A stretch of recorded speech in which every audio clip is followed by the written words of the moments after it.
ಅವರ ಸಿದ್ಧಾಂತದಲ್ಲಿ. ಅದೇ ಗೊತ್ತು 9 ರತ್ನಗಳು ಏನು ಅಂತ ಗೊತ್ತಲ್ವೋ. ಆ ದೃಷ್ಟಿಯಿಂದ ಆಚಾರ್ಯ ಮಧ್ವರು ಭಗವಂತನಿಂದ 9 ಇಳಿಸ್ತಾ ಇದ್ದಾರೆ. ಮೊದಲನೇದ್ದೇ ಸೃಷ್ಟಿ ಸಿದ್ಧ. ನಮಗೆಲ್ಲ ಈಗ ಎಲ್ಲ ಅಷ್ಟ 9ಕ್ಕೂ ಕೂಡ ಅರ್ಥ ಆಯ್ತು. ಅದನ್ನೊಂದು ನಮ್ಮದೇ ಧಾಟಿಯಲ್ಲಿ ನೋಡೋಣ. ಏನು ನಾವು ಹೇಳ್ತಾ ಹೋಗ್ತೇವೆ, ಸೃಷ್ಟಿಸುವವನೇ, ಪಾಲಿಸುವವನೇ, ಕೊಲ್ಲುವವನೇ ಎಂತಲ್ವ ದೇವರನ್ನು ಚಿಂತನೆ ಮಾಡುವ ಕ್ರಮ. ದೇವರ ಹತ್ರ ನಿತ್ಯ ಕೇಳ್ತಿದ್ದೆ, ದೇವರನ್ನು ಹೊಗಳು. ಸೃಷ್ಟಿಸುವವನೇ ಸೃಷ್ಟಿಸುವವನೇ ಸೃಷ್ಟಿಸುವವನೇ ಅಂತ ಹೊಗಳಿದೆ. ದೇವರಂದ ತಥಾಸ್ತು ತಥಾಸ್ತು ತಥಾಸ್ತು ಅಂತ. ಏನು ತಥಾಸ್ತು ಅಂತ ಕೇಳಿದೆ. ಹುಟ್ಟುತ್ತಾ ಇರು ಹುಟ್ಟುತ್ತಾ ಇರು ಹುಟ್ಟುತ್ತಾ ಇರು ಅಂತಂದ. ಎಲ್ಲ ಗ್ರಹಚಾರ್ಯನ ಮಹಾರಾಯ, ಹುಟ್ಟಿದ್ದೇ ಸುಸ್ತಾಗಿದೆ, ಪುನಃ ನೀನು ಹುಟ್ಟಿ ಹುಟ್ಟು ಹುಟ್ಟು ಹುಟ್ಟು ಹುಟ್ಟು ಅಂತ ಹೇಳ್ತಾ ಇದೆಯಲ್ಲ ಅಂತ ದೇವರಲ್ಲಿ ಕೇಳಿದ್ರೆ, ದೇವರಿಂದ ನೀನೇ ಅಲ್ಲೂ ಹೇಳಿದ್ದು, ಹುಟ್ಟಿಸುವವ ಹುಟ್ಟಿಸುವವ ಹುಟ್ಟಿಸುವವ ಯಥಾ ಉಪಾಸತೆ ತಥೈವ ಅಷ್ಟೇ. ನನ್ನನ್ನು ಹೇಗೆ ತಿಳ್ಕೊಳ್ತೀಯ ನಾನು ಹಾಗೆ ಮಾಡೋದು ನನ್ನ ಕರ್ತವ್ಯ. ಅಕಸ್ಮಾತ್ ನಾನು ಹಾಗೆ ಮಾಡಿಲ್ಲ ಮತ್ತೆ ನನ್ನಲ್ಲಿ ಬೈತ್ಯ. ಪುನಃ ನಿನ್ನನ್ನು ಉಪಾಸನೆ ಮಾಡಿದ ನಿನ್ನನ್ನು ನನಗೆ ಕೊಟ್ಟೇ ಇಲ್ಲ ಅಂತ ಮತ್ತೆ ಬೈತ್ಯ. ಅದರಿಂದ ಹೇಗೆ ಉಪಾಸನೆ ಮಾಡ್ತೀಯೋ ಹಾಗೆ ಕೊಡ್ತೇನೆ ಅಂದ. ಆದರೆ ಉಸಾಬರಿಯೇ ಬೇಡ, ಈ ರೀತಿ ಉಪಾಸನೆ ಮಾಡುವ ಉಸಾಬರಿಯೇ ಬೇಡ. ಮತ್ತೆ ಹೇಗೆ ಉಪಾಸನೆ? ಸೃಷ್ಟಿ ಸ್ಥಿತಿ ಅಪ್ಯಯ ಅಂತುಂಟಲ್ಲ, ಸೃಷ್ಟಿ ಸ್ಥಿತಿ ಸಂಹಾರ ಅಂತುಂಟಲ್ಲ. ಮಹಾರಾಯ ಎನ್ನ ಸೃಷ್ಟಿ ಸ್ಥಿತಿಗಳಿಗೆ ಸಂಹಾರ ಕೊಡುವವನೇ ಉಪಾಸನೆ ಮಾಡೋಣ ಪ್ರತಿ ದಿವಸ. ಆವಾಗ ಎಲ್ಲಿ ಹುಟ್ಟಿಸ್ತಾನೆ? ಯಾಕೆ ನಾವು ಉಪಾಸನೆ ಮಾಡಿದ್ದೆ ಹಾಗೆ. ಎನ್ನ ಸೃಷ್ಟಿಗೂ ಎನ್ನ ಸ್ಥಿತಿಗೂ ಲಯವನ್ನು ಕೊಡುವವನೇ ಸೃಷ್ಟಿ. ಅದು ಹಾಗೆ ಕ್ರಮ ಉಂಟಲ್ಲ, ನಾನು ಆಚೀಚೆಯನ್ನು ಮಾಡಿಲ್ಲ, ಅಲ್ಲಿ ಹಾಗೇ ಉಂಟು. ಉತ್ಪತ್ತಿ ಸ್ಥಿತಿ ಸಂಹಾರ ನಿಯತಿರ್ಜ್ಞಾನಮಾವೃತ್ತಿ ಅಂತ ಹಾಗೇ ಉಂಟು. ಆದ್ರಿಂದ ಹೇಗೆ ದೇವರಲ್ಲಿ ಬೇಡುವ ಕ್ರಮ? ಎನ್ನ ಸೃಷ್ಟಿ ಸ್ಥಿತಿಗಳಿಗೆ ಸಂಹಾರ ಕೊಡುವವನೇ ಅಂತ ಪ್ರತಿ ದಿವಸ ಚಿಂತನೆ ಮಾಡೋಣ. ಹುಟ್ಟಿಸುವುದನ್ನು ಕಮ್ಮಿ ಮಾಡ್ತಾನೆ ನೋಡಿ. ಒಮ್ಮೆಲೆ ದಿಢೀರಂತ ತೆಗಿಯೋಲ್ಲ, ಕಮ್ಮಿ ಕಮ್ಮಿ ಕಮ್ಮಿ. ಇದು ನಂದೇನಲ್ಲ ನಂದೇನಲ್ಲ ನಿಂದೇ ಎಲ್ಲವೋ. ನಂದೇನಲ್ಲ ಅಂದ್ರೆ ಇದು ಕನಕದಾಸರದ್ದು, ನಂದಲ್ಲ. ಹುಟ್ಟಿಸಲೇ ಬೇಡ ಕೃಷ್ಣ. ಓಹೋ, ಅವರು ಕೇಳಿಕೊಂಡಿದ್ದಾರಲ್ವ, ಹಾಗೇನೆ ಅವರಿಗೂ ಹುಟ್ಟಿ ಹುಟ್ಟಿ ಸುಸ್ತಾಯ್ತು ಕಾಣುತ್ತೆ. ಹುಟ್ಟಿಸಲೇ ಬೇಡ ಕೃಷ್ಣ. ಅಲ್ಲ ಮಾರಾಯ, ಹುಟ್ಟಿ ಆಗಿದೆ ಅಲ್ಲ, ಹುಟ್ಟಿಸಿದಕ್ಕೆ ಪಾಲಿಸನ್ನ. ಹಾಗಾದ್ರೆ ನಿಜವಾಗಿ ನೀನು ನನ್ನ ಪಾಲನೆ ಮಾಡೋದು ನನಗೆ ಇಷ್ಟನೇ ಇಲ್ಲ. ನೀನು ಮಾಡುವ ಪಾಲನೆನೂ ಬೇಡ, ನೀನು ಮಾಡುವ ಸೃಷ್ಟಿ ಬೇಡ, ಮತ್ತೆ ಪಾಲನೆ ಹುಟ್ಟಿಸಿದ್ದಕ್ಕೆ ಮಾಡುವ. ಕಂಡು ಕಂಡು ನೀಯನ್ನ ಕೈಯ. ಇನ್ನು ನೀವು ನಾನು ಮುಂದೆ ಹೇಳ್ತಾ ಹೋದ್ರೆ ನೀವು ಅಂತೀರಿ ಸ್ವಾಮಿಗಳಿಗೆ ರಾಗನೂ ಇಲ್ಲ ಎಂಥದ್ದು, ಸುಮ್ಮನೆ ಹೇಳ್ತಾ ಇದ್ದಾರೆ ಅಂತ ಹೇಳಿದ್ರು. ಇಷ್ಟು ಸಾಕು. ಕಂಡು ಕಂಡು ನೀಯನ್ನ ಕೈ ಬಿಡುವರೆ ಕೃಷ್ಣ ಅಲ್ವೋ. ಆ ಹಾಡಲ್ಲಿ ಏನುಂಟು? ಬಂಧುಗಳು ಎನಗಿಲ್ಲ, ನಂತರದ್ದು ಬದುಕಿನಲ್ಲಿ ಸುಖ ಇಲ್ಲ. ಹಾಗಾದ್ರೆ ಇದ್ದು ಏನು ಪ್ರಯೋಜನ? ಆದ್ರಿಂದ ಎನ್ನ ಇರುವಿಕೆಗೂ ಕೂಡ ಸಂಹಾರವನ್ನು ಕೊಡು, ಸೃಷ್ಟಿಗೂ ಸಂಹಾರವನ್ನು ಕೊಡು. ಸೃಷ್ಟಿ ಕ್ರಮ ಹೇಗೆ ಅಂತ ನಮ್ಗೆ ಹುಟ್ಟಿದ ಮೇಲೆ ಗೊತ್ತಾಗುವುದಿಲ್ಲ, ಹೊಟ್ಟೆಯಲ್ಲಿರುವಾಗ ಗೊತ್ತು ಹುಟ್ಟಿದ ಕ್ರಮ ಹೇಗೆ ಅಂತ. ಗರ್ಭದಲ್ಲಿ ಹೇಗಿರ್ತೇವೆ ಅಂತ ಹುಟ್ಟುವುದಕ್ಕಿಂತ ಮೊದಲು ಗೊತ್ತು. ನಾವೀಗ ಓದಿ ಗೊತ್ತಷ್ಟೇ ವಿನಃ ಗರ್ಭದಲ್ಲಿದ್ದದನ್ನು ದೇವರು ಸ್ವಲ್ಪನೂ ನೆನಪಿಗೆ ಬರುವಂತೆ ಮಾಡಿಲ್ಲ. ಯಾಕೆ? ಗರ್ಭದಲ್ಲಿದ್ದಂತಹ ದುಃಖವನ್ನು ನಿಮಗೆ ಹುಟ್ಟಿದ ಮೇಲೂ ನೆನಪಿಗೆ ಕೊಟ್ಟೆ ಅಂತಂದ್ರೆ ಒಂದೇ ಜನ್ಮದಲ್ಲಿ ಮೋಕ್ಷಕ್ಕೆ ಕರ್ಕೊಂಡು ಹೋಗೋ ಅಂತ. ಬಹುನಾಂ ಜನ್ಮನಾಂ ಅಂತೆ ಕೃಷ್ಣನೇ ಹೇಳಿದ್ದಾನೆ. ಒಂದೆರಡು ಜನ್ಮದಲ್ಲಿ ಆಗೋಲ್ಲ, ಬಹಳ ಜನ್ಮಗಳ ಅಂತರ, ಎಷ್ಟು ಕಷ್ಟ ಉಂಟು ಅಂತ ಗೊತ್ತಾಗ್ಬೇಕಾದ್ರಿಂದ ತಾಯಿಯ ಗರ್ಭದಲ್ಲಿರುವಾಗ ಏನೆಲ್ಲ ನೆನಪಿರುತ್ತದು ತಾಯಿಯ ಗರ್ಭದಿಂದ ಹೊರಗೆ ಬಂದ ಮೇಲೆ ಗೋವಿಂದ.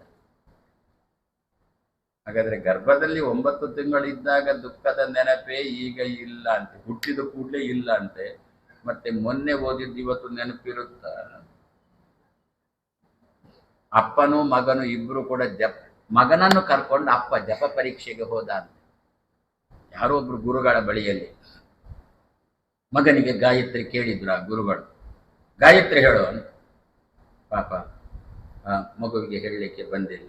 ಆವಾಗ ಮತ್ತೊಬ್ರು ಯಾರು ಹೇಳಿದ್ರಂತೆ, ಮಗುವಿಗೆ ಕೇಳುವುದಕ್ಕಿಂತ ಮೊದಲು ಮಗುವಿನ ಅಪ್ಪನ ಹತ್ರ ಕೇಳಬೇಕು ಗಾಯತ್ರಿ ಅಂತಂದ್ರೆ. ಸರಿ, ಅಪ್ಪನನ್ನು ಪರೀಕ್ಷೆ ಮಾಡಿದ್ರು. ಅಪ್ಪ ಹೇಳೋ, ಗಾಯತ್ರಿ ಹೇಳೋ ಅಂತ.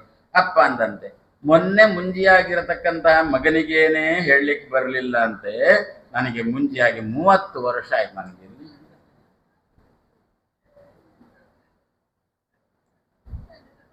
ಹಾಗಾದ್ರೆ ತಾಯಿಯ ಗರ್ಭದಲ್ಲಿ ಇರುವಾಗ ನಮಗೆ ಏನು ದುಃಖಗಳು ಉಂಟೋ ಆ ದುಃಖಗಳನ್ನು ನೆನಪಿಗೆ ಬರುವಂತೆ ಭಗವಂತ ಮಾಡೋಲ್ಲ. ಆದ್ದರಿಂದ ದುಃಖ ಅಂತೂ ಉಂಟು ಅಂತ ಹೇಳಿ ನಾವು ಕಪಿಲೋಪಾಖ್ಯಾನದಿಂದ ತಿಳ್ಕೊಂಡಿದ್ದೇವೆ. ದುಃಖ ಅಂತೂ ಉಂಟೇ ಉಂಟು ಅಂತ ಹೇಳಿ. ಆದ್ರಿಂದ ಮಹಾರಾಯ, ಸೃಷ್ಟಿ ಬೇಡ, ಹುಟ್ಟಿಸಲೇ ಬೇಡ. ಆದ್ರಿಂದ ಸೃಷ್ಟಿ ಸ್ಥಿತಿಗಳಿಗೆ ಅಪ್ಯಯ, ಸಂಹಾರ ಅಂತ ವೇದವ್ಯಾಸರು ಇದನ್ನು ಯಾವುದನ್ನು ಬಾಯಿ ಬಿಟ್ಟು ಹೇಳಲಿಲ್ಲ. ಜನ್ಮಾದಿಗಳು ಅಂತ ಇಷ್ಟೇ ಅಂತಿದ್ದಾರೆ. ಜನ್ಮ ಎನ್ನುವ ಒಂದು ಶಬ್ದವನ್ನು ಪ್ರಯೋಗ ಮಾಡಿದ್ದಾರೆ ವೇದವ್ಯಾಸ ದೇವರು. ಅದಕ್ಕೆ ನಾವು ಜನ್ಮಾದಿಗಳು 8 ಅಂತ ನಾವು ಅರ್ಥ ಮಾಡಿದ್ದು. ಆಚಾರ್ಯ ಮಧ್ವರು ಸ್ಪಷ್ಟವಾಗಿ ಸೃಷ್ಟಿ ಸ್ಥಿತಿ ಅಪ್ಯಯ ಅಂತ ಶಬ್ದ ಪ್ರಯೋಗ ಮಾಡಿದ್ದಾರೆ.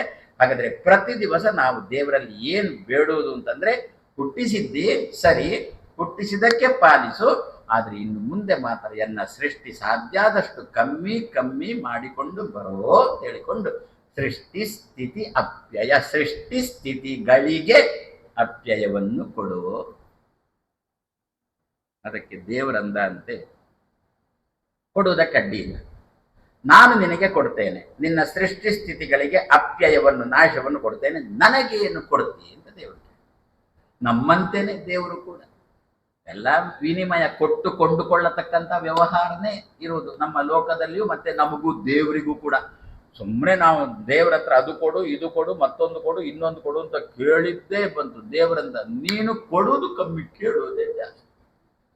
ಕೊಡೋದು ಕಮ್ಮಿ ಅಂತ ಹೇಳಿದ್ದು ಮಾತ್ರ, ಯಾಕೆ ಕೆಲವು ಸಲ ಕೊಡುವುದೇ ಇಲ್ಲ ನೀನು, ಆದ್ರೆ ಕೇಳೋದು ಮಾತ್ರ ದರ್ಬಾರಲ್ಲಿ ಭಾರಿ ಗೌಜಿ ಗಲಾಟೆಯಲ್ಲಿ ಕೊಡೋ ಅಂತ ಹೇಳಿಕೊಂಡು ಒದೇ ಸವನೆ ನನ್ನಲ್ಲಿ ಕೇಳ್ತೀಯ. ಅದಕ್ಕೆ ಮುಂದೆ ಏನುಂಟು ಸೃಷ್ಟಿ, ಆಚಾರ್ಯ ಮಧ್ವರ ಮಾತು ಹೇಳ್ತಾ ಇದ್ದೇನೆ ನಾನು. ಆಚಾರ್ಯ ಮಧ್ವರು ಯಾವ ಕ್ರಮದಲ್ಲಿ ಹೇಳಿದ್ದಾರೆ ಅದನ್ನೇ ಹೇಳ್ತಾ ಇದ್ದೇನೆ. ಆಚಾರ್ಯ ಮಧ್ವರ ಮಾತು ಸೃಷ್ಟಿ ಸ್ಥಿತಿ ಅಪ್ಯಯ, ಮುಂದೆ ಈಹ ಮತ್ತೆ ನಿಯತಿ. ಎರಡನ್ನು ಮೊದಲು 3 ತಗೊಂಡಾಯ್ತಲ್ಲ, ಸೃಷ್ಟಿ ಸ್ಥಿತಿಗಳಿಗೆ ನಾಶ ಕೊಡು ಅಂತ ಕೇಳಿ ಆಯ್ತಲ್ಲ, ಇನ್ನು 2 ತಗೊಳ್ಳಿ. ಈಗ 3 ಹೋದ್ರೆ ಮತ್ತೆ ಎಷ್ಟು ನನಗೆ ಲೆಕ್ಕ ಬರೋಲ್ಲ, ನೀವೇ ಲೆಕ್ಕ ಹಾಕೊಳ್ಳಿ. ಅದರಲ್ಲಿ ಪುನಃ 2 ತೆಗೀರಿ. 2 ಏನು, ಈಹ ಮತ್ತೆ ನಿಯತಿ, ಇದು 2 ತೆಗೀರಿ. ತೆಗೆದು ಒಟ್ಟು ಮಾಡಿ ಅವನಲ್ಲಿ ಬೇಡೋಣ ಪುನಃ ಏನು ಅಂತ. ಮಹಾರಾಯ, ಸೃಷ್ಟಿ ಸ್ಥಿತಿಗಳಿಗೆ ನಾಶ ಬರಬೇಕಾದರೆ ಎನ್ನಲ್ಲಿ ಯಾವ ಚೇಷ್ಟೆ ಆಗಬೇಕೋ ಆ ಚೇಷ್ಟೆಗೆ ನಿಯತಿ ಪ್ರೇರಣೆ ಮಾಡಿ. ಈಹ ನಿಯತಿ ಅಂತ ನಂತರದ್ದು ಸೃಷ್ಟಿ. ನೀವು ಆಚಾರ್ಯ ಮಧ್ವರ ಮಾತು ತೆಗೆದು ಓದಿ. ಅಲ್ಲ ನಾವು ಪುಸ್ತಕ ಮುಟ್ಟಬಹುದಾ ಅಂತ, ಮಸ್ತಕ ಇದ್ರೆ ಮುಟ್ಟಬಹುದು, ಮಸ್ತಕ ಇಲ್ಲದಿದ್ರೆ ಮುಟ್ಟಿಯೂ ಪ್ರಯೋಜನ ಇಲ್ಲ.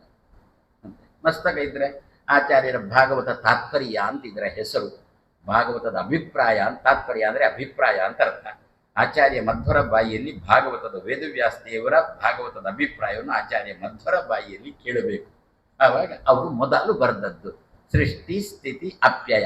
ಆದ್ರಿಂದ ಅಲ್ಲಿ ಒಟ್ಟಿಗುಂಟು, ನಾವು ಮಾತ್ರ ಅದಕ್ಕೆ ಮಾಡುವಾಗ ಸೃಷ್ಟಿ ಸ್ಥಿತಿ ಅಪ್ಯಯ ಅಂತ ಒಂದು ಕೊಮ ಹಾಕೋಣ. ಅಲ್ಲಿಗೆ ಒಂದು ಸದ್ಯದ್ದೊಂದು ಮುಗಿಯಿತು. ಸೃಷ್ಟಿ ಸ್ಥಿತಿ ಅಪ್ಯಯ ಅಂತ ಒಂದು ಕೊಮ ಹಾಕೋಣ. ಆಮೇಲೆ ಈಹ ನಿಯತಿ ಅಂತುಂಟು, ಅದು 2 ಆದ್ಮೇಲೆ ಒಂದು ಕೊಮ ಹಾಕೋಣ. ಏನು, ಈಹ ಅಂದ್ರೇನು, ಚೇಷ್ಟೆ ಅಂತ ಅರ್ಥ. ನಿಯತಿ ಅಂತಂದ್ರೇನು, ಪ್ರೇರಣೆ ಅಂತ ಅರ್ಥ. ಯಾವ ಚೇಷ್ಟೆಯನ್ನು ನಾನು ಮಾಡಿದರೆ ಎನ್ನ ಸೃಷ್ಟಿ ಸ್ಥಿತಿಗಳಿಗೆ ಲಯ ಬಂದೀತೋ ಅಂತಹ ಚೇಷ್ಟೆಗೆ ಪ್ರೇರಣೆ ಮಾಡು. ಈಹ ನಿಯತಿ. ಎಂಥ ಚೇಷ್ಟೆ ಅಂತ ಪ್ರಶ್ನೆ ಬಂತು. ಎಂಥ ಚೇಷ್ಟೆ ನಿನ್ನನ್ನು ಮಾಡಿಸ್ಬೇಕು ನಾನು, ಎಂಥ ಚೇಷ್ಟೆ ಮಾಡಲಿಕ್ಕೆ ನಿನಗೆ ಪ್ರೇರಣೆ ಮಾಡಬೇಕು ಅಂತಂದ್ರೆ ಅದನ್ನು ನಿನಗೆ ತಿಳಿಸಿಕೊಡ್ತೇನೆ. ಎಲ್ಲ ಎಂಥದ್ದು ನಮ್ಮಲ್ಲಿ ಕೆಲವು ಹಾಗೆ ಉಂಟು. ಎಂಥದ್ದು ಅಂತಂದ್ಬಿಟ್ರೆ, ಸ್ವಾಮಿಗಳಿಂದ ನಾವೇನೋ ತಗೊಳ್ಬೇಕಾಗಿದೆ, ಅದಕ್ಕೆ ನಾವೇ ಹಿಡ್ಕೊಂಡು ಎಲ್ಲ ಬಂದು ಸ್ವಾಮಿಗಳ ಬಳಿ ಹಿಡ್ಕೊಂಡು ಬಂದು ಅದನ್ನು ಎಲ್ಲ ತೆಗೆದು ಬಿಡಿಸಿಟ್ಟು, ಸ್ವಾಮಿ ಅದು ಕೊಡಿ, ಇದು ತಂದದ್ದು ನಾವೇ ಸ್ವಾಮಿಗಳ ಕೈಯಿಂದ ತೆಗೆ. ಕೆಲವರೇ ಇರ್ತಾರೆ, ಆದ್ರೆ ಅವರಿಗಿಂತ ಇವರು ಕೆಲವರು ಇರ್ತಾರೆ, ಸ್ವಾಮಿ ಕೊಡಿ ಅಂತ, ಇವರೇನು ತೊಂದದ್ದು ಇಲ್ಲ. ಸ್ವಾಮಿ ಅದು ಕೊಡಿ ಇದು ಕೊಡಿ ಮತ್ತೊಂದು ಕೊಡಿ ಇನ್ನೊಂದು ಕೊಡಿ, ಇವರೇನು ತೊಂದದ್ದೇ ಇಲ್ಲ. ಕೆಲವರು ಹಾಗಲ್ಲ, ತಾವೇ ಹಿಡ್ಕೊಂಡು ಬರ್ತಾರೆ. ಹಿಡ್ಕೊಂಡು ಬಂದು ಸ್ವಾಮಿಗಳ ಮುಂದೆ ಇಟ್ಟು, ಸ್ವಾಮಿ ಇದನ್ನು ನೀವು ನಂಗೆ ಕೊಡಿ. ಅಲ್ಲ ನೀನೇ ತಂದಿದ್ದು ಪುನಃ ನೀನೇ ತಕೊಳ್ಳೋದು ಅಂತಂದ್ರೆ ಏನರ್ಥ? ಅಲ್ಲ, ನೀವು ಕೈ ಮುಟ್ಟಿ ಕೊಟ್ರೆ ಅದರಲ್ಲಿ ಸ್ವಲ್ಪ ಲಕ್ಷಣ ಇರುತ್ತೆ ಆ ದೃಷ್ಟಿಯಲ್ಲಿ ಅಂತ. ಅದೇ ರೀತಿಯಲ್ಲಿ ಏನು ಚೇಷ್ಟೆ ಮಾಡಬೇಕೋ, ಎಂತ ಚೇಷ್ಟೆ ಇವ ಅಂದ ಅಂತ ಚೇಷ್ಟೆ ನನಗೆ ತಿಳಿಸ್ತೇನೆ, ಆ ಚೇಷ್ಟೆ ಎನ್ನಿಂದ ಮಾಡಿಸು. ಎರಡು ರೀತಿಯಾದ ಚೇಷ್ಟೆ ಉಂಟು ನಮ್ಮಲ್ಲಿ. ಏನು? ಒಂದು ನರಚೇಷ್ಟೆ, ಇನ್ನೊಂದು ವಾನರ ಚೇಷ್ಟೆ ಅಂತ. ಅದಕ್ಕೆ ಕಪಿಚೇಷ್ಟೆ ಅಂತ ಕರೀತಾರೆ. ಏನು ಪ್ರಯೋಜನವಿಲ್ಲ, ಎಂಥದ್ದು ಇಲ್ಲ, ಏನೋ ಚೇಷ್ಟೆ ಮಾಡ್ತಾ ಇರ್ತಾನೆ. ಇದು ಆ ರೀತಿಯಾದ ಚೇಷ್ಟೆಗಳಲ್ಲ. ಮತ್ತೆಂಥ ಚೇಷ್ಟೆ ಅಂದ್ರೆ ಪ್ರವೃತ್ತಿ ಕರ್ಮ, ನಿವೃತ್ತಿ ಕರ್ಮ ಅಂತ ಎರಡು ರೀತಿಯಾದ ಚೇಷ್ಟೆಗಳು ಅಲ್ವೋ ಉಂಟಲ್ವೋ ನಮ್ಮಲ್ಲಿ. ಪ್ರವೃತ್ತಿ ಕರ್ಮ, ನಿವೃತ್ತಿ ಕರ್ಮ ಅಂತ ಉಂಟಲ್ಲ. ಪುನಃ ಪುನಃ ಪುನಃ ಪುನಃ ಹುಟ್ಲಿಕ್ಕೆ ಬೇಕಾದ ಕರ್ಮಗಳು ಪ್ರವೃತ್ತಿ ಕರ್ಮ. ಸಾಕಪ್ಪ ಇದು ಹುಟ್ಟಿದ್ದು ಸಾಕಪ್ಪ ಅಂತ ಆಗುವುದಕ್ಕೋಸ್ಕರ ಮಾಡಬೇಕಾಗಿರತಕ್ಕಂಥ ಕರ್ಮ ನಿವೃತ್ತ ಕರ್ಮ. ಎರಡು ರೀತಿಯಾದ ಕರ್ಮಗಳು ಇರಲ್ಲ. ಅದರಲ್ಲಿ ಯಾವ ಕರ್ಮವನ್ನು ನಾನು ಮಾಡಿದರೆ ಎನ್ನ ಸೃಷ್ಟಿ ಸ್ಥಿತಿಗಳಿಗೆ ಲಯ ಬಂದೀತೋ ಅಂತಹ ಕರ್ಮವನ್ನು ಮಾಡಿಸೋ. ಅದು ಯಾವ ಕರ್ಮ? ನಿವೃತ್ತ ಕರ್ಮ. ಮತ್ತೆ ಯಾವುದು? ನಿವೃತ್ತಿ ಅಲ್ವೋ? ಗೊತ್ತಲ್ವ? ನಿವೃತ್ತಿ ಅಂದ್ರೆ ಗೊತ್ತಾಯ್ತು. ಏನು ಮಾಡ್ತಿದ್ದೀರಾ? ಸ್ವಾಮಿ ಈಗ ನಿವೃತ್ತನಾಗಿದ್ದೆ, ರಿಟೈರ್ಮೆಂಟ್ ಅಂತ. ಅದೇ ರೀತಿ ನಮ್ಮ ಸೃಷ್ಟಿಯಾದಿಗಳಿಗೆ ರಿಟೈರ್ಮೆಂಟ್, ಸೃಷ್ಟಿಯಾದಿಗಳಿಗೆ ನಿವೃತ್ತಿಯ ಯಾವ ಕರ್ಮದಿಂದ ಆಗುತ್ತೋ ಕರ್ಮ, ಅಂತ ಕರ್ಮವನ್ನು ಪ್ರೇರಣೆ ಮಾಡು. ಈಹ ನಿಯತಿ ನಿವೃತ್ತಂ ಸೇವಮಾನಸ್ತು ಬ್ರಹ್ಮ ಅಭ್ಯೇತಿ ಸದಾತನಂ. ಹಿರಿಯರ ಮಾತು, ಶಾಸ್ತ್ರಕಾರರ ಮಾತು. ನಿವೃತ್ತ ಕರ್ಮ ಯಾರು ಮಾಡ್ತಾನೋ, ನಿವೃತ್ತಂ ಸೇವಮಾನ. ಸೇವಮಾನ ಅಂದ್ರೆ ಮಾಡುವವ ಅಂತ ಅರ್ಥ. ಉಂಟು ನಮ್ಮಲ್ಲಿ, ಮಾಡುವುದಿಲ್ಲ ಅಂತೇನಿಲ್ಲ. ನಿವೃತ್ತ ಕರ್ಮ ಮಾಡ್ತೇವೆ. ಯಾವುದು? ಜಪ, ದೇವರ ಪೂಜೆ, ಇದೆಲ್ಲ ನಮ್ದು ನಿವೃತ್ತ ಕರ್ಮ. ಬಾಕಿ ಹೋಮ ಹವನಗಳು ಅದೆಲ್ಲ ಪ್ರವೃತ್ತ ಕರ್ಮ. ಅದು ಹೇಗೆ? ಜಪ ದೇವರ ಪೂಜೆ ನಿವೃತ್ತ ಕರ್ಮ. ಹೌದು ನೋಡಿ, ಜಪ ಮಾಡುವಾಗ ಏನು? ಮಧ್ವಾಂತರ್ಗತ ಅಥವಾ ಸೂರ್ಯಮಂಡಲ ಅಂತರ್ಗತ, ಮಧ್ವಾಂತರ್ಗತ, ಲಕ್ಷ್ಮೀನಾರಾಯಣ ಪ್ರೀತ್ಯರ್ಥಂ ಗಾಯತ್ರಿ ಜಪಂ ಕರಿಷ್ಯೆ, ಅಷ್ಟಾಕ್ಷರ ಜಪಂ ಕರಿಷ್ಯೆ, ದೇವಪೂಜಾಂ ಕರಿಷ್ಯೆ. ಎಷ್ಟಕ್ಕೆ? ಲಕ್ಷ್ಮೀನಾರಾಯಣ ಪ್ರೀತ್ಯರ್ಥಂ. ಇದು ನಿವೃತ್ತ ಕರ್ಮ. ಮಾಡ್ಲಿಕ್ಕೆ ಗೊತ್ತು ನಮಗೆ. ಏನೋ ಒಂದು ಪವಮಾನ ಹೋಮ ಮಾಡಿಸಿದೆವು, ಅದು ಪ್ರವೃತ್ತ ಕರ್ಮ. ಯಾಕೆ? ಸಂಕಲ್ಪ ಆಯಿತು. ಮಧ್ವಾಂತರ್ಗತ ಲಕ್ಷ್ಮೀನಾರಾಯಣ ಪ್ರೀತ್ಯರ್ಥ ಅಂತ ಸಂಕಲ್ಪ ಆಯಿತು. ಆಮೇಲೆ ಪುರೋಹಿತರು ಮೆಲ್ಲ ಕೇಳ್ತಾರೆ ಯಜಮಾನನ ಹತ್ರ, ಯಾವುದಕ್ಕೋಸ್ಕರ ಪವಮಾನ ಹೋಮ ಅಂತ ಕೇಳ್ತಾರೆ. ಆವಾಗ ಯಜಮಾನ ಅಂದ, ಪಕ್ಕದ ಮನೆಯವರ ಕಿರಿಕಿರಿ ಜಾಸ್ತಿ ಆಗಿದೆ, ಅವರು ಸಾಧ್ಯ ಆದಷ್ಟು ಬೇಗ ಯಮಲೋಕ ಸೇರಿ. ಗಟ್ಟಿಯಲ್ಲಿ ಹೇಳೋಲ್ಲ, ಮೆಲ್ಲ ಹೇಳು. ಪುರೋಹಿತರು ಮೆಲ್ಲನೆ ಕೇಳೋದು, ಗಟ್ಟಿಯಾಗಿ ಕೇಳೋಲ್ಲ, ಮೆಲ್ಲನೆ ಕೇಳೋದು. ಆದರೆ ಇದೇನಾಯಿತು? ಈ ಪ್ರವೃತ್ತ ಕರ್ಮ ಏನಾಯಿತು? ನಾವು ಮೊದಲು ಕೇಳಿದ್ದೇವೆ, ಮಹಾರಾಜ ಸೃಷ್ಟಿ ಸ್ಥಿತಿಗಳಿಗೆ ಅಪ್ಯಯ ಕೊಡು ಅಂತ. ನಂತರದಲ್ಲಿ ಮಾಡತಕ್ಕಂಥ ಕರ್ಮ ಪ್ರವೃತ್ತ ಕರ್ಮ ಆಯಿತು ಅಂತಂದ್ರೆ ಪುನಃ ಸೃಷ್ಟಿಗೆ ಬರುವಂತೇನೆ ಆಯಿತು. ಯಾಕೆ? ಪ್ರವೃತ್ತ ಕರ್ಮ ಮಾಡಿದೆವು, ಅದರ ಫಲವನ್ನು ಉಣ್ಲಿಕ್ಕೆ ಆಯುಷ್ಯ ನಮ್ಮಲ್ಲಿ ಇರಲಿಲ್ಲ. ದೇವರಂದ ಹುಟ್ಟೋ ಪುನಃ ಅಂತಂದ. ಮಹಾರಾಯ ಹುಟ್ಟುವುದು ಬೇಡ ಅಂತಲ್ವ ನಿನ್ನ ಹತ್ರ ಹೇಳಿದ್ದು ಅಂತ ಅಂದ ಇವ. ಅದಕ್ಕೆ ದೇವರಂದ, ಪ್ರವೃತ್ತ ಕರ್ಮ ಮಾಡಿದ್ಯಲ್ಲೋ, ಅದರ ಫಲ ಉಣ್ಣಬೇಕಲ್ಲ. ನಾನು ಉಣ್ಣುದಾ? ನೀನೇ ಉಣ್ಣಬೇಕು, ಅದರಿಂದ ಹುಟ್ಟು. ಓಹೋ, ಹಾಗಾದ್ರೆ ಈಗ ಸ್ವಲ್ಪ ಎಚ್ಚರಿಕೆ ಆಯ್ತು. ಏನು ಅಂತ? ಹುಟ್ಟನ್ನು ಅಡಗಿಸ್ಬೇಕಾದ್ರೆ, ತುಂಬಾ ಗಲಾಟೆ ಮಾಡೋರಿಗೆ ಹೇಳಿದ್ರು, ನಿನ್ನ ಹುಟ್ಟು ಅಡಗಿಸ್ತೇನೆ ನೋಡು ಅಂತ.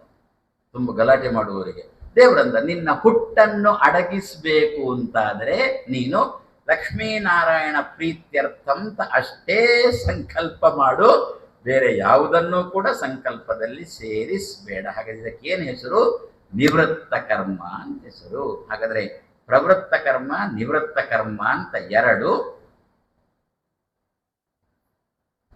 ನಿಷ್ಕಾಮಂ, ನಿಷ್ಕಾಮಂ ಅಂದರೆ ಯಾವುದೇ ಫಲ ಅಪೇಕ್ಷೆ ಇಲ್ಲದೆ, ನಿಷ್ಕಾಮಂ ಜ್ಞಾನಪೂರ್ವಂ. ಏನು ಮಾಡ್ತಾ ಇದ್ದೇನೆ ಎನ್ನತಕ್ಕಂಥ ತಿಳುವಳಿಕೆ ಬೇಕು. ಜ್ಞಾನಪೂರ್ವಂ, ಭಗವಂತನ ಜ್ಞಾನಪೂರ್ವಂ, ದೇವರ ತಿಳುವಳಿಕೆಯನ್ನು ಸಂಪಾದನೆ ಮಾಡಿಕೊಂಡಿರಬೇಕು. ನಿವೃತ್ತವಾಗಿರಬೇಕು, ನಿಷ್ಕಾಮವಾಗಿರಬೇಕು, ಜ್ಞಾನಪೂರ್ವಕ ಆಗಿರಬೇಕು. ನಿಷ್ಕಾಮಂ ಜ್ಞಾನಪೂರ್ವಂ ನಿವೃತ್ತಂ ಇತಿ ಉಚ್ಯತೆ. ಉಚ್ಯತೆ ಅಂದ್ರೆ ಹೇಳಲ್ಪಡುತ್ತೆ ಅಂತ ಅರ್ಥ.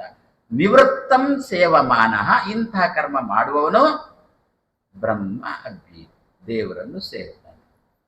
ಹಾಗಾದ್ರೆ ಇನ್ನೊಂದು ಯಾವುದು, ಯಾರನ್ನು ಸೇರ್ತೇವೆ ಅಂತ ಇನ್ನೊಂದು ಕರ್ಮದಿಂದ ಗೊತ್ತಾಯಿತು. ಮೊದಲಿನ ನಿಷ್ಕಾಮದಿಂದಾಗಿ ದೇವರ ಹೊಟ್ಟೆ ಸೇರ್ತಾನೆ, ಸಕಾಮದಿಂದ ತಾಯಿ ಹೊಟ್ಟೆ ಸೇರ್ತಾನೆ.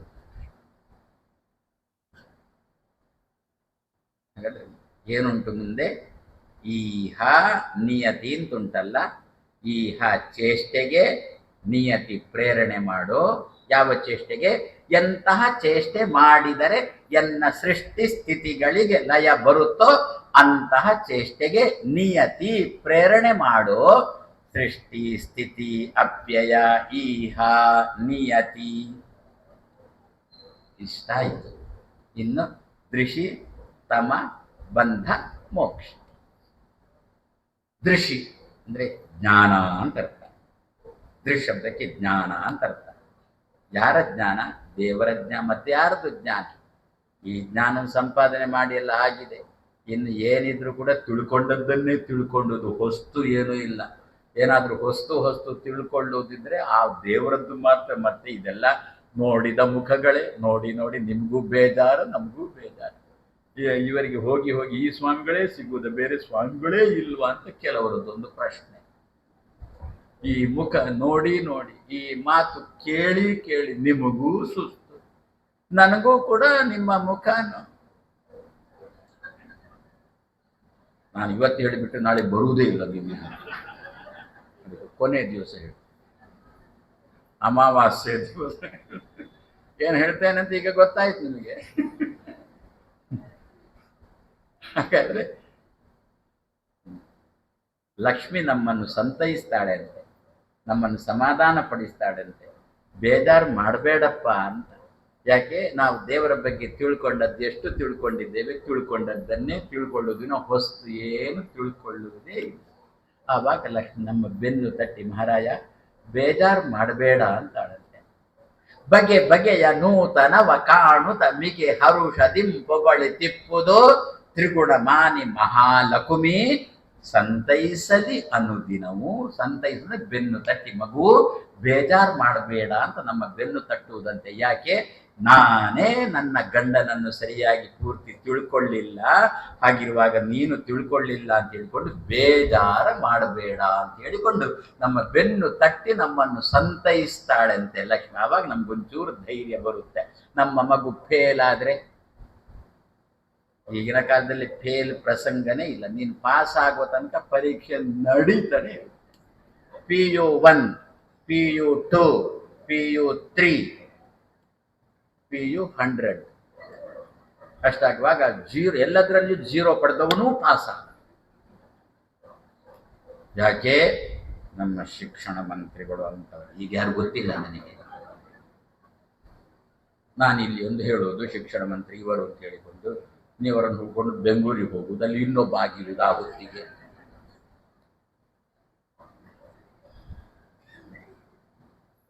ಏಕಾದಶಿ ಉಪವಾಸ ಮಾಡಬೇಕೋ ಬೇಡವೋ ಅಂತ ಹೇಳಿಕೊಂಡು ನನಗೂ ಒಂಚೂರು ಸಂಶಯ ಬಂದು ಚೀಟಿಯಲ್ಲಿ ಬಂದು ದೇವರ ಮುಂದೆ ಹಾಕಿ,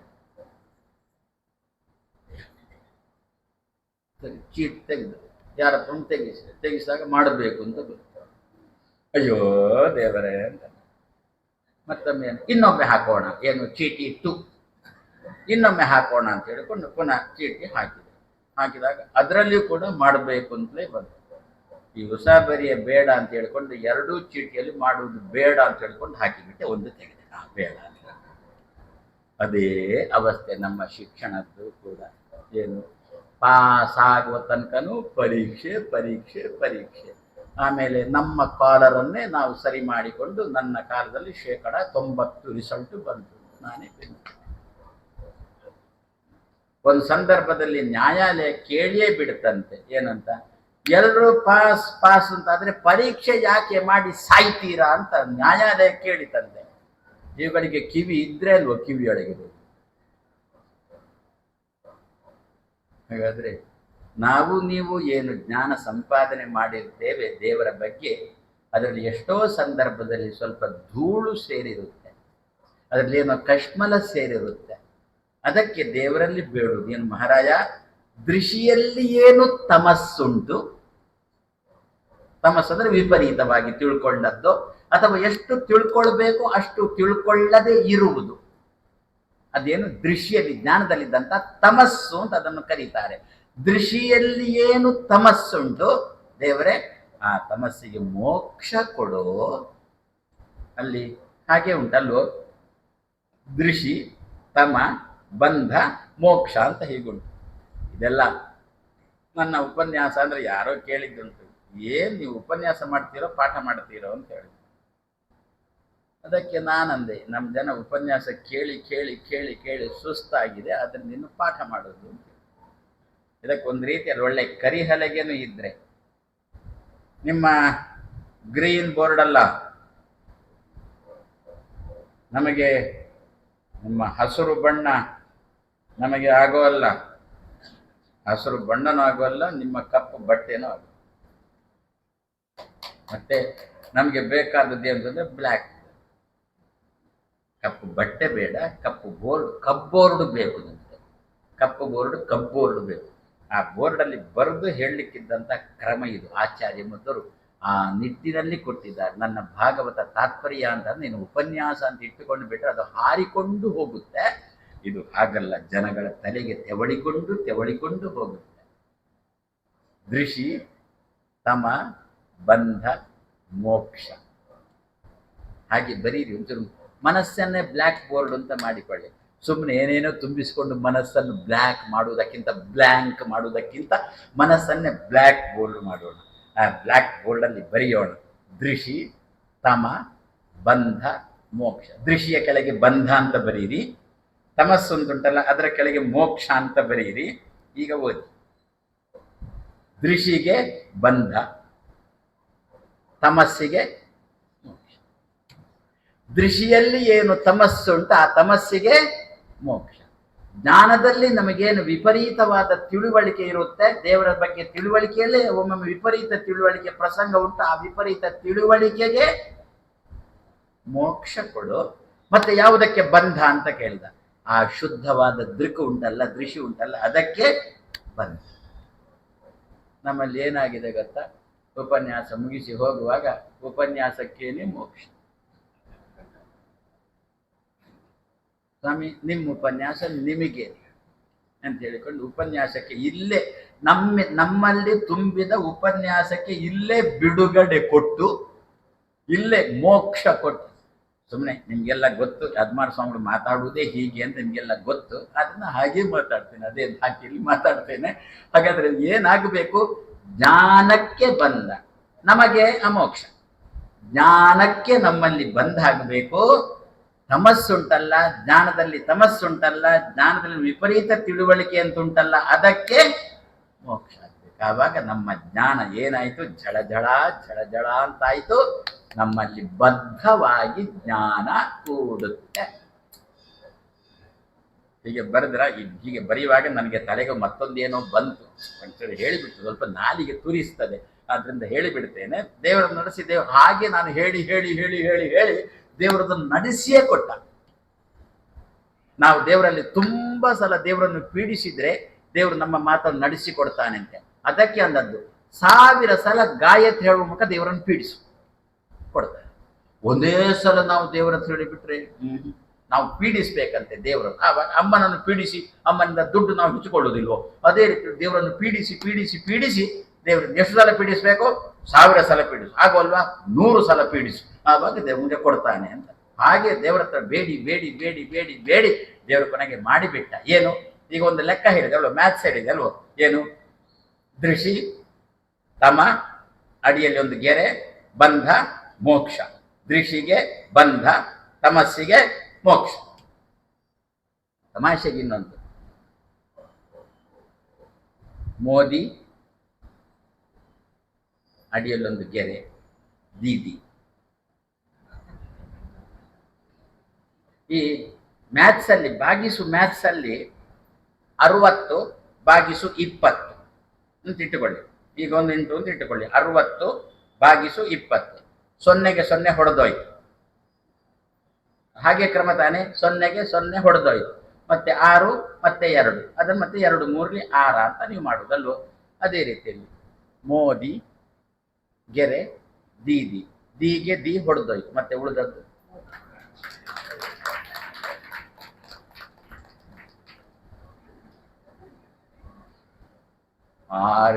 ಒಂದು 1000 ಸಲ ಮಾಡಿದ್ದೇನೋ ಏನೋ ಪಶ್ಚಿಮ ಬಂಗಾಳದಲ್ಲಿ. ಮೋದಿಯೇ ಬಂದ್ರಲ್ಲ, ನಮಗೆ ಅವರೇ ಇವರೇ ಆಗಬೇಕು ಅಂತೇನಿಲ್ಲ. ಮತ್ತೆ ನಾಳೆ ದಿವಸ ನಾವು ಇದೇ ಜೋಡು ಆಂಜನೇಯ ಗುಡಿಯಲ್ಲಿ ಯಾವ ಕಲ್ಲುಗಳ ಹೊಡೆತನೂ ಇಲ್ಲದೆ ಉಪನ್ಯಾಸ ನಿರ್ವಿಘ್ನವಾಗಿ ನಡೀಬೇಕು. ಅದಕ್ಕೋಸ್ಕರ ಯಾರ ಕೈಯಲ್ಲಿ ದೇಶ ಕೊಟ್ರೆ ನಿಮ್ಮ ಉಪನ್ಯಾಸ ನಿರ್ವಿಘ್ನವಾಗಿ ನಡೆಯುತ್ತೋ ಅಂಥವ್ರು ನಾವು ಒಪ್ಪು. ನಮ್ಗೆ ಅವರೇ ಆಗ್ಬೇಕು. ನಾಳೆ ಈ ಕಾಟ ಬಂದರೂ ನಮ್ಮಿಂದೇನು ತೊಂದರೆ ಇಲ್ಲ, ನಮ್ಮಿಂದೇನು. ಮಾತ್ರ ಕಾಟ ಕೊಡಬೇಡಿ ಅಷ್ಟೇ. ನಮ್ಮ ಸಂಸ್ಕೃತಿಗೆ ಕಾಟ ಕೊಡುವವರಾಗಬಾರದು ಅಂತಷ್ಟೇ. ನಿತ್ಯ ಹಾಗಾದ್ರೆ ಆಚಾರ್ಯ ಮಧ್ವರು ಕೊಟ್ಟಿರತಕ್ಕಂಥ ಭಾಗವತ್ ಇದೊಂದು ಶ್ಲೋಕವನ್ನು ಪ್ರತಿ ದಿವಸ ಈ ಕ್ರಮದಲ್ಲಿ ಪಠಣ ಮಾಡೋಣ. ಸೃಷ್ಟಿ ಸ್ಥಿತಿಗಳಿಗೆ ಅಪ್ಯಯವನ್ನು ನೀನು ಕೊಡಬೇಕು. ಅದಕ್ಕೋಸ್ಕರ ಬೇಕಾದ ಈಹ ಚೇಷ್ಟೆಗಳಿಗೆ ನೀನು ನಿಯತಿ ಪ್ರೇರಣೆ ಮಾಡಬೇಕು. ಆ ಪ್ರೇರಣೆ ಮಾಡಿ ಮತ್ತೆ ನಾನು ನಿನ್ನ ದೃಷ್ಟಿ ಜ್ಞಾನವನ್ನು ಸಂಪಾದನೆ ಮಾಡಬೇಕು. ಆ ಜ್ಞಾನದಲ್ಲಿ ಏನಾದರೂ ತಮಸ್ಸಿದ್ರೆ ಅದಕ್ಕೆ ಮೋಕ್ಷ ಆಗಬೇಕು. ದೃಷ್ಟಿ ಎನ್ನಲ್ಲಿ ಬದ್ಧವಾಗಿ ಇರಬೇಕು. ಸೃಷ್ಟಿ ಸ್ಥಿತಿ ಅಪ್ಯಯ ಈಹ ನಿಯತಿ ದೃಷಿ ತಮ ಬಂಧ ಮೋಕ್ಷಾಶ್ಚ ಯಸ್ಮಾತ್ ಸತ್ಯಂ ಪರಂ ಧೀಮಹಿ ಅಂತಹ ದೇವರನ್ನು ಧ್ಯಾನ ಮಾಡೋಣ ಅಂತೇಳಿ ಮಧ್ವರು ವ್ಯಾಸ ಮಧ್ವರು ಸೇರಿ ಕೊಟ್ಟಿರತಕ್ಕಂಥ ಮಾತು. ನಾಳೆ ಸಾಯಂಕಾಲ ಪುನಃ ಎಷ್ಟೊತ್ತಿಗೆ? 6:30 6:35 ಪುನಃ ಸೇರೋಣ. ಹರೇ ಶ್ರೀನಿವಾಸ. ನಾಳೆ ಸರಿಯಾಗಿ ಸಾಯಂಕಾಲ 6:30 ಪೂಜ್ಯ ಶ್ರೀಪಾದಂಗಳವರಿಂದ ಅನುಗ್ರಹ ಸಂದೇಶ ಪ್ರಾರಂಭವಾಗಲಿದೆ. ನಾಳೆ ಬೆಳಿಗ್ಗೆ ಸರಿಯಾಗಿ 7 ಗಂಟೆಗೆ ಜೋಡು ಮುಖ್ಯ ಪ್ರಾಣದೇವರಿಗೆ ಪರಮ ಪೂಜ್ಯ ಶ್ರೀಪಾದಂಗಳವರ ಅಮೃತ ಹಸ್ತದಿಂದ ಮಧು ಅಭಿಷೇಕ ನಡೆಯಲಿದೆ.